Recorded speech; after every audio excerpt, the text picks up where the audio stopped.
nos legó. Cuando triste la patria esclavizada con valor sus vínculos rompió.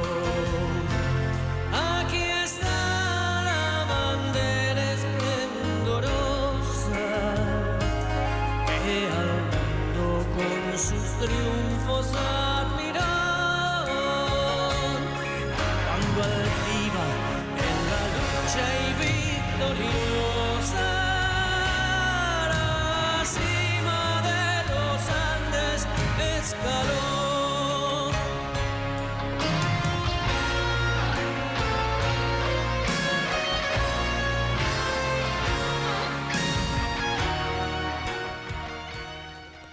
Estamos en el mes de la bandera y precisamente el 20 de junio es el Día de la Bandera en la República Argentina, porque se eligió esa fecha, porque es el día del fallecimiento de Manuel Belgrano. Nosotros vamos a hablar, ya de la bandera hemos hablado, y vamos a hablar de los últimos días de don Manuel.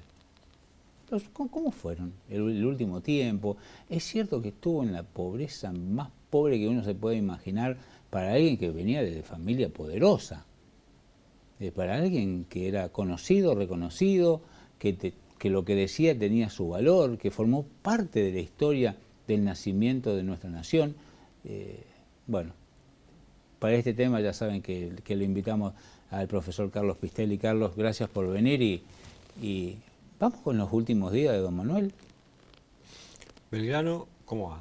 Ante todo, ¿cómo va? Bien, bien, y con un placer con ganas de escucharte para aprender. Dale. Por favor. Aprendemos juntos siempre. Dale. Belgrano fallece el 20 de junio de 1820, acababa de cumplir 50 años, estaba en la mayor de las pobrezas y un hombre con... Si hay personas que tienen salud de hierro, Belgrano tenía una enfermedad de hierro, porque cualquier enfermedad que andaba dando vueltas por donde él estaba, se le metían en el cuerpo. Tenía todas las enfermedades habidas y por haber de la época y prácticamente no tenía... Fue una larga agonía la de Belgrano, de casi 8 o 9 meses. Ah, ¿sí? Porque encima, tomando en cuenta que los últimos años de Belgrano cumple un rol político en la historia de nuestro país que no es el mejor. Belgrano deja de ser ese hombre revolucionario para convertirse en el hombre del orden y la represión. Entonces, los historiadores vinculados, no a la escuela belgraniana claramente, los historiadores vinculados más que nada a las historias provinciales no tienen una buena imagen del Belgrano final. Es más, tomando en cuenta nuestra ciudad, Belgrano pasa de ser el hombre que el 27 de febrero de 1812 levanta bandera en la ciudad para ser parte del conglomerado de ejércitos que 7 años después, en enero de 1819, destruye Rosario. Rosario fue destruida en el medio de las guerras civiles de Buenos Aires contra Santa Fe, en la figura de López. Rosario es destruida, solamente quedó en pie la pequeña capilla que hoy es la catedral. Cuando Belgrano ve eso, dice, bueno, muchachos, se nos está yendo la mano, y pacta en tu ciudad con López, el famoso pacto de San Lorenzo, que pone una tregua de unos meses a esa terrible guerra civil. Pero en ese momento la actividad política y militar de Belgrano solamente se sostenía en reprimir paisanos. Fue un momento lamentable, y que por supuesto a que a él le dolía en el alma cumplir ese rol, y que venía agravado con una salud que cada día empeoraba más. Belgrano arrastraba una sífilis de sus años jóvenes. Desde siempre esa, ¿no? Desde siempre. A eso se le agregaba problemas en la vista, tenía físculas que le impidían leer, a un hombre que era un gran lector. Llegó a tener varices esofágicas que le provocaban dolores terribles en el estómago y vomitar sangre. Llegó a tener cirrosis producto de ese descuido en su salud alimentaria, no porque le daba el alcohol, pero era un hombre muy casto, pero producto de los desórdenes alimentarios propios de la guerra, termina con una cirrosis tremenda. Y finalmente sobrevivió 8 o 9 meses a eso. Y porque era un hombre con un coraje terrible. Vos lo admirás a Belgrano, ¿no? Esa es la figura más extraordinaria del país. A pesar de estos La años... figura más extraordinaria del país. Sí, lejos, lejos, lejos. Y con el perdón de que lo estoy omitiendo a San Martín, ¿no? Porque pareciera que estoy haciendo una comparación como solemos hacer Maradona-Messi, ¿no? No, está claro, está Pero claro. Está claro. uno admira al que le gusta más. Y San Martín es brillante, pero a mí yo me quedo con Belgrano. Y aparte que Belgrano en los últimos años de su vida va a tener hidropesía, se le habían hinchado las piernas, se le había hinchado el cuerpo, ese hombre que era galante, Sí. un buen mozo, que se levantaba a todas las mujeres que él quería, era un hombre completamente avejentado. Inclusive en una pobreza franciscana en la cual el gobierno no le pagaba los sueldos, Pero ¿por qué cae? Si no era una persona de familia pobre. porque él dejó todo por la patria. ¿Qué Si es hay eso, un hombre que dejó todo por la patria es este. Inclusive cuando él gana las brillantes batallas de Tucumán y Salta, que le dan un premio en metálico, él lo dona para construir escuelas en el norte, las famosas 4 escuelas de Belgrano, que recién se terminaron de constituir hace 10, 15 años atrás. No. ¿Cómo? Y son las 4 escuelas de Belgrano y recién en 2008 se terminó de construir la última escuela de Belgrano. En el gobierno de Néstor o de Cristina, no me acuerdo. La última escuela de Belgrano que Belgrano había dispuesto, bueno, tardó casi 200 años en terminar de construirse. Él donó todo por el país, ponía plata por el país. Y claro, ahora, ojo, Sí. una cosa es donar la plata y otra cosa es aceptar la pobreza, porque él pasa los últimos meses reclamando los salarios atrasados y reclamando las plata que le debe gente. En sus últimos momentos le pide a Saavedra, que con él había llegado a tener diferencias políticas importantes, che, me estás debiendo unos mangos, devolvémelo, y Saavedra no se los devolvió tampoco. A otro que le debía una silla, che, devolveme la silla que te presté una vez, no sé para qué, tampoco se le devolvieron. ¿Todo esto están escritos de Todo escrito de Belgrano? Belgrano, sí, porque él estaba escrito. Bah, ya no lo podía escribir él porque estaba totalmente dolorido, pero sí, está todo lo que le debían a ese hombre, encima de que donaba, prestaba y no le devolvían. Y la existencia del Ejército del Norte, que no cumplió, por eso te digo, el Ejército del Norte tenía una misión que era sostener a Güemes en la guerra contra los realistas, y a partir de ese momento, de que Belgrano asume, el rol del ejército deja de cumplir ese rol y solamente se dedica a reprimir los conatos artiguistas en el litoral, particularmente en la guerra contra Estanislao López. Pero él dice, porque le dicen, usted ya no está en condiciones de comandar el ejército. Y Belgrano dice, el día que yo deje de comandar el ejército se diluye. Y exactamente fue eso lo que pasó. Ahora bien, vos fijate, cuando él finalmente pide el paso a retiro en Tucumán para volver a Buenos Aires, se produce una revolución en Tucumán. ¿Es cuando lo reemplaza San Martín? No, posterior. Es posterior. Es reemplazado por su segundo, que es Francisco de la Cruz. Él pide el paso a retiro, se queda a Tucumán esperando volver a Buenos Aires, y se produce una revolución en Tucumán ante la ausencia del Ejército del Norte, y asume un hombre llamado Arauz, que era uno de los poderosos hombres de la familia Arauz de Tucumán. Un lugarteniente de este gobernador lo mete preso a Belgrano y lo engrilla. Belgrano fue engrillado como un simple salteador de caminos. A ese hombre que tenía los tobillos hinchados así, lo engrillaron. El dolor terrible que tuvo ese hombre. La deshonra terrible que le quisieron provocar. ¿Y cómo se salvó de que lo mataran? Y era Belgrano, no dejaba de ser Belgrano. Sí, pero se lo sacaron de encima y lo mandaron a Buenos Aires, en uno de los viajes más tortuosos, porque cada mañana era la posibilidad de que el tipo se muriera en el camino. ¿Belgrano muere lúcido? Sí, llega lúcido.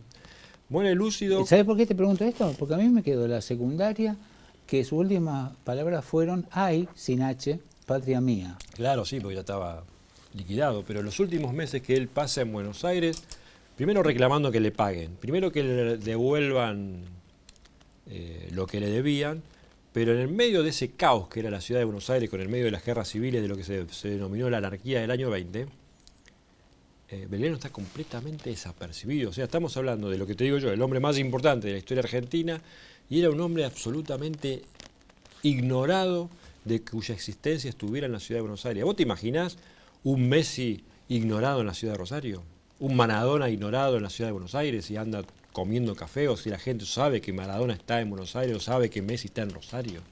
Bueno, Belgrano estaba en el medio del caos que era la ciudad de Buenos Aires. Belgrano estaba totalmente absorto para la ciudadanía de que el tipo estaba ahí. Y seguramente porque no estaba en competencia, ya no cortaba ni pinchaba. Y exactamente, y eso vos sabés que uno de los recuerdos de la época es que los diarios de la época ni siquiera tomaron nota de que murió Belgrano. No me digas. El único diario que publica la muerte de Belgrano es el diario del famoso cura y bromista, porque era picante, que era Francisco de Paula Castañeda, que tenía el diario opositor a los gobernantes, que lo recuerda en una pequeña carilla: ha muerto el general Belgrano, el hombre, el héroe de la patria. Así. Murió Belgrano y pasó completamente desapercibido. Recién cuando vuelve Rivadavia se le dan los honores correspondientes. Belgrano no tenía ni siquiera para pagar su propio entierro. No tenía plata ni para pagar su propio entierro. Agarraron un mármol que había en la casa de él y con eso hicieron su lápida. Ni siquiera tenía para pagar su propio entierro. ¿Qué le quedó? ¿La casa nada más o una casa? Quedó la casa. Él tenía campos en Mercedes en Uruguay que también se perdieron. Se le habían donado un montón de cuestiones de Tucumán que él las perdió también. No le quedó nada. Lo entregó todo por el país. Ese país que él soñó y que intentó construir. De los hijos o de la hija, que la más nombrada, ¿se enteran de los últimos tiempos de Belgrano? La hija, él se despide de la hijita cuando él vuelve de Tucumán a Buenos Aires, pero con la idea, porque en definitiva muchas veces uno lo omite a veces cuando habla de la biografía política del tipo, pero el tipo quería vivir, no se quería, más allá de que él sentía que la muerte está, es más. Algunos de sus oficiales le dicen: usted se está por morir, general Belgrano. Y dice: miren. ¿En serio? Sí. Y Belgrano le dice: en ese lugar donde enterraron a un simple soldado, también pueden enterrar a un general. Seguía teniendo la grandeza de la humildad y la modestia de un hombre gigantesco. Entonces él se despide de la nena en Tucumán, pero con la idea de que él podía llegar a recomponerse en Buenos Aires porque él quería que la nena venga a vivir con él. ¿No? Es decir, tenía planes. Tenía planes de vivir, por eso te digo, las ganas de vivir podían más de esa muerte que lo acechaba hasta con los cuervos rodeándolo, ¿viste? ¿Quiénes los acompañan en los últimos días, en las últimas semanas? ¿Quiénes son los más cercanos? La hermana, algunos de sus hermanos, algunos de sus sobrinos, y fundamentalmente el médico Balbín, que es el que lo trata y era su amigo y que él lo veía que estaba mal, y al que Belgrano, o sea, eran grandes amigos. Sí. Balbín gastó mucho de su plata para darle los últimos remedios de la época, y Belgrano le dice: me da mucha pena que no tengo ni para pagarle. Dejá de joder, vos sos mi amigo, ¿cómo me vas a pagar? No. Y le da el famoso reloj de oro, ¿no? El famoso reloj de oro de Belgrano se lo da a Balbín como forma de pago. Y Balbín no se lo quería agarrar porque era el amigo, ¿viste? Además que Balbín lo admiraba, pero Belgrano le da como último pago su famoso reloj de oro. ¿Y se acostumbraba en la época, o era todo tan beligerante y terrible, que vaya alguien a visitarlo? No sé, alguien de los famosos, de los que mandaban en el momento: che, vamos a dar una vuelta a ver cómo está el general. No fue nadie.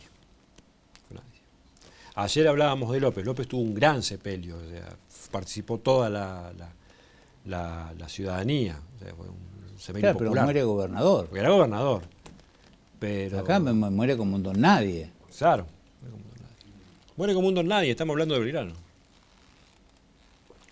Recién el que le hace el primer homenaje es Rivadavia cuando vuelve al país y se hace cargo del gobierno de la provincia, que lo honra y lo recuerda como se merece, porque Rivadavia tenía una gran amistad con él, que era recíproca, ¿no?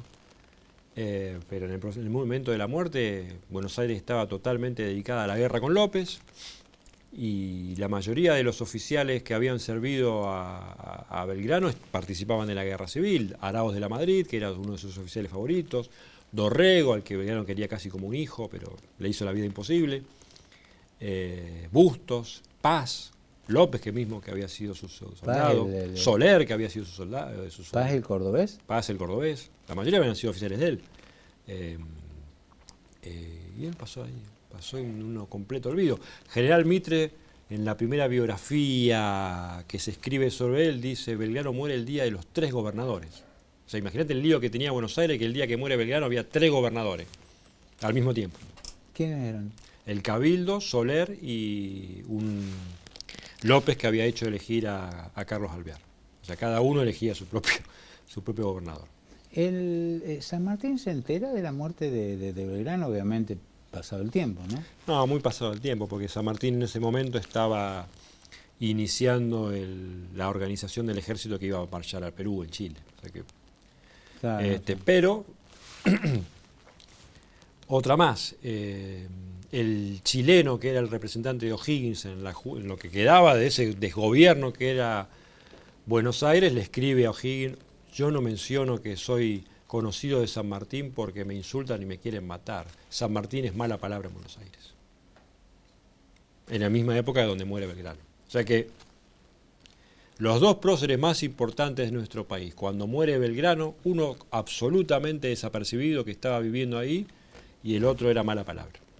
Yo creo, y te lo dije, y se lo dije a cuantos historiadores nos han visitado, que nuestra historia, como nuestra actualidad, se rige por los resultados. Es decir, el que ganó es un genio, el que perdió no es un estúpido.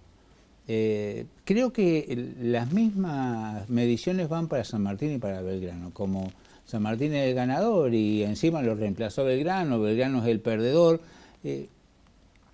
¿Quedó así para la época? O, es decir, quedó como, sí, fue un general, sí, buen tipo, sí, un tipo muy inteligente, un 4 de copa. No, para la época era fundamental. Lo que pasa es lo que yo te digo, es este problema de estudiar. Estamos hablando de un gigante, ¿no?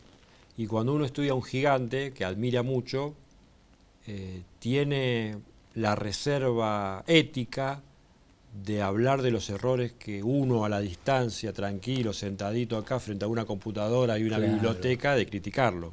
Porque es fácil criticar a Belgrano desde la tranquilidad de tu hogar, o de una biblioteca, o de atrás de una computadora. Pero el deber del historiador es ser lo más honesto posible con lo que pasó. Y yo creo que el problema de Belgrano, más allá de eso que vos decís, tiene que ver con el rol final que él cumple. Porque en definitiva la muerte a Belgrano lo salva de haber quedado como un hombre, como un represor. A ver. Es un represor. Belgrano termina siendo un represor de los pueblos que se unen a Artigas. Belgrano lo odiaba a Artigas, porque pensaba que Artigas era un agente del desorden, lo cual no dista mucho de ser real. Pero San Martín en un momento interviene y le dice: bueno, mirá, todo bien con que Artigas es un desastre, pero no nos podemos pelear entre nosotros. Nos estamos peleando con los españoles, nos estamos peleando con los portugueses, no nos podemos pelear entre nosotros. Tenemos que lograr algún tipo de conciliación, algún punto medio, le dice. ¿Y ese no es un error de Belgrano? Y Belgrano le dice: no es tiempo de desobedecer, es tiempo de obedecer. Pero escúchame, cuando él está en plena batalla con Estanislao López, según lo que leí, López es el que le dice: no, mira, paremos un cachito, porque si baja el ejército de San Martín, es decir, estamos peleando acá, perdiendo, vamos a perder la batalla importante, que se hace el armisticio de San Lorenzo. El armisticio de San Martín de San Lorenzo, pero también Belgrano reconoce algo ahí, dice, cuando está combatiendo a López, dice: ni siquiera el ejército de Temíclope, que Temíclope supuestamente era el general como el Napoleón, sí, que podrá con estas huestes, ¿no?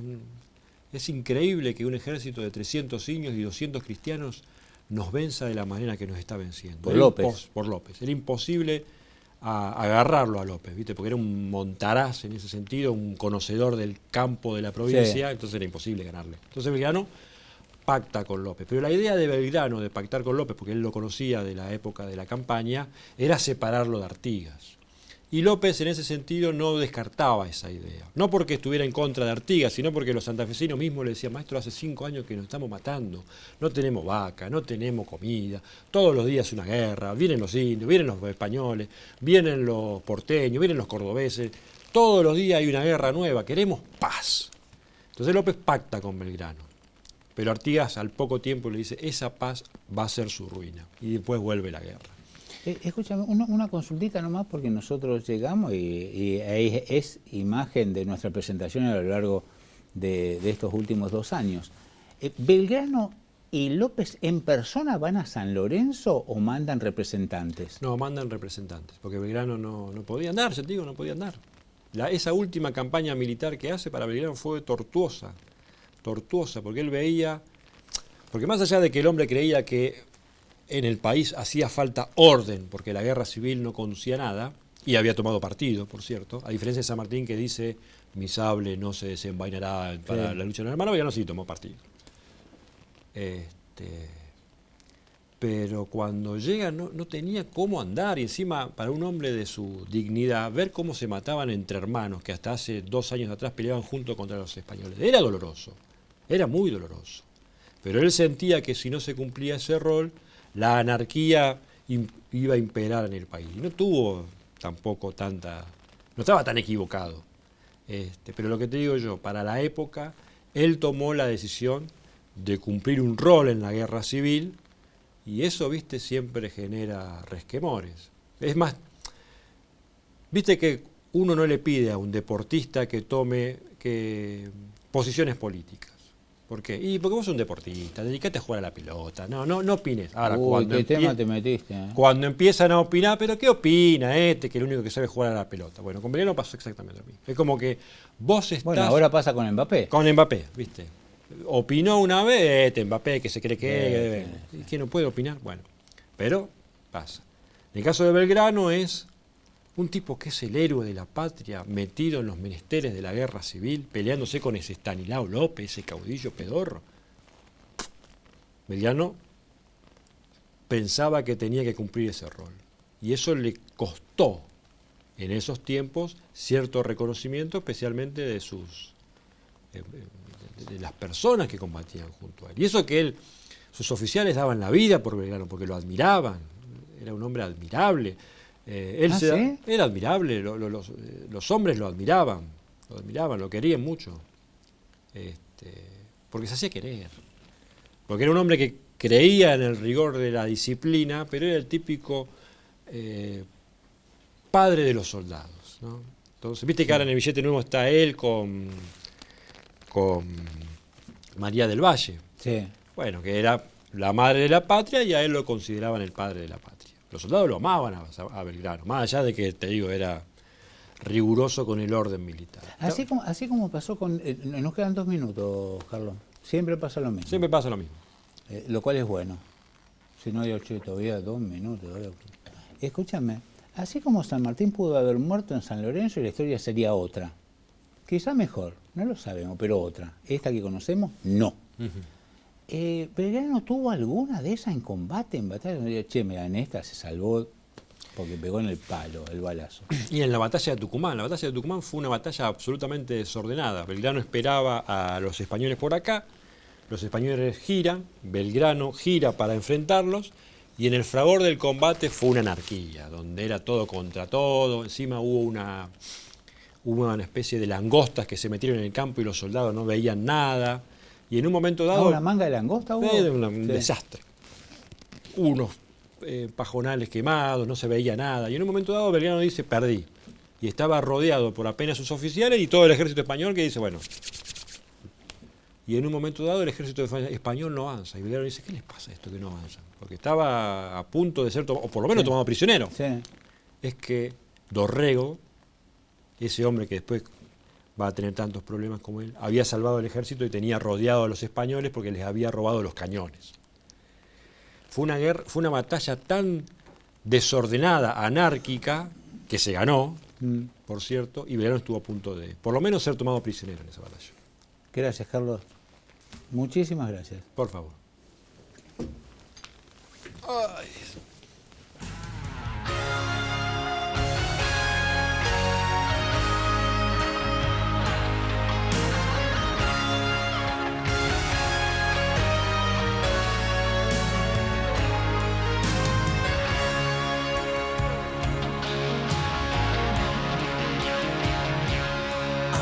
Está la bandera idolatrada,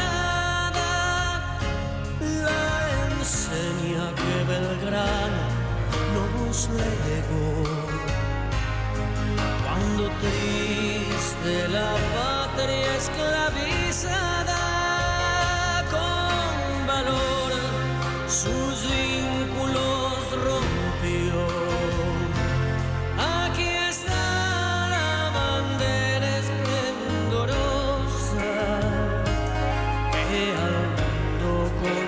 triunfos admirar. Cuando altiva en la lucha y victoria